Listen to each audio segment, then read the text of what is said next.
ఒక ఊరిలో రాము అనే కుర్రాడుండేవాడు.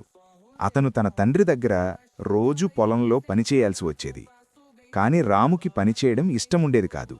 ఏదో ఒక కారణం చెప్పి తప్పించుకోవాలని చూసేవాడు. ఒకరోజు విత్తనాలు చెల్లేటప్పుడు నెమ్మదిగా పనిచేసి ఎండ ఎక్కువగా ఉంది అంటూ కూర్చున్నాడు. తండ్రి ఏమీ అనలేదు. ఇలా రోజూ పని తప్పించుకోవడం అలవాటయింది. ఒకరోజు తండ్రి అతనికొక్కడికే పెద్ద పొలం అప్పగించాడు. రాము మళ్లీ ఆలస్యం చేశాడు. కాని ఆ రోజు వర్షం వచ్చింది. విత్తనాలు వేయని పొలం మొత్తం వృధా అయింది. అప్పుడే రాముకు అర్థమైంది, తన అలసత్వం వల్ల నష్టం తనకే వచ్చిందని. ఆ రోజునుంచి రాము నిజాయితీగా శ్రద్ధగా పనిచేయడం మొదలుపెట్టాడు. నీతి: పని తప్పించుకుంటే తాత్కాలిక సుఖం, నిజాయితీగా పనిచేస్తే శాశ్వత లాభం. మీకు ఇలాంటి కథలు నచ్చితే దయచేసి వీడియోను లైక్ చేయండి, షేర్ చేయండి మరియు సబ్స్క్రైబ్ చేయండి.